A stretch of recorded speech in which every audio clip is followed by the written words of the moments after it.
শত্রুকে বান মারণ তাবিজ। সম্মানিত ভিউয়ার্স, আসসালামু আলাইকুম। কেমন আছেন সবাই?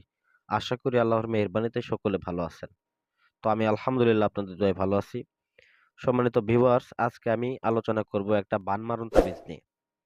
যে বান মারণ তাবিজটা একেবারে কুফুরি একটা বান মারণ তাবিজ।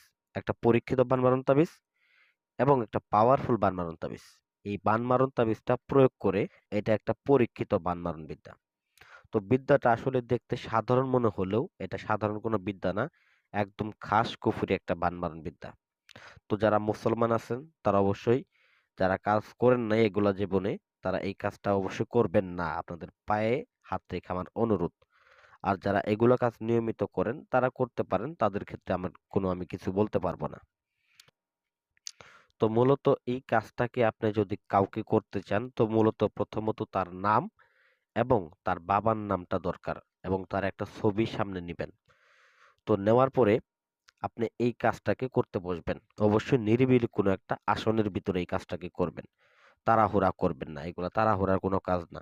যারা এগুলা কাজ নিয়মিত করেন তারা অবশ্যই জানেন। আর যারা নিয়মিত করেন না তাদেরকে বলি, এগুলা কাজ যেই করতে যান না কেন, কোনো তাড়াহুড়া করবেন না। নামগুলা সতর্কতার সাথে লিখবেন। তদবিরটাকে, নকশাগুলাকে সতর্কতার সাথে অঙ্কন করবেন। আসনটাকে ধীরে স্থিরে করবেন। মনোযোগ একদম এই কাজের ভিতরে দিবেন। কারণ যদি কাজে তো সেই ক্ষেত্রে বলি, যারা এই কাজগুলা করবেন একেবারে মনোযোগ সহকারে এই কাজগুলাকে করবেন। তাড়াহুড়া করতে যাবেন না।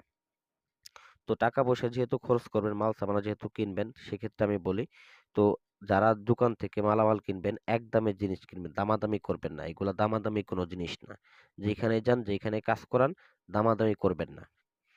এটা অঙ্কন করবেন অরিজিনাল কামসিন্দুর সংগ্রহ করে। কামসিন্দুর দ্বারা ৪টা নকশা আপনি অঙ্কন করবেন। অঙ্কন করার পরে নকশাটার ঠিক নিচে নিচে আপনি আপনার শত্রুটার নাম লিখবেন এবং শত্রুর বাবার নামটা লিখবেন। তার পাশাপাশি আপনি শত্রুটার বয়স যদি জানা থাকে তাহলে লিখে দিতে পারেন, আর জানা না থাকলে লেখার কোনো দরকার নেই। শ্মশানে অথবা কবরস্থানে যে কোনো দুই জায়গা থেকে এক জায়গায় গাঁথতে হবে। যদি কবরস্থানে গাড়েন, ঠিক আপনার মেয়ে হলে পরে মেয়ে কবরের উপরে গাঁথতে হবে, ছেলে হলে ছেলে কবরের উপর। আর যদি শ্মশানে গাড়েন, তো যেখানে মরা পড়ায় ঠিক ওই জায়গায় আপনাকে গেড়ে আসতে হবে রাত্রিবেলায়। তবে ভয় পাওয়া যাবে না। ভয় পাইলে আপনার নিজের ক্ষতি হবে, আর এমনকি আপনি নিজে মৃত্যুবরণও করতে পারেন। এজন্য সাহস নিয়ে কাজটাকে করবেন। তো অবশ্যই এই এতটুকু কাজের ফলাফল পেয়ে যাবেন। এটা যদি না পান তো আমাকে অবশ্যই কমেন্ট করে জানাবেন। যারা কাজ করতে পারেন না, এই স্ক্রিনে আমার নাম্বার দেয়া আছে, তারা যোগাযোগ করে কাজ করে নিতে পারেন। তো আজকের ভিডিও এই পর্যন্তই। ভালো থাকবেন সকলে। আসসালামু আলাইকুম ওয়া রাহমাতুল্লাহি ওয়া বারাকাতুহু।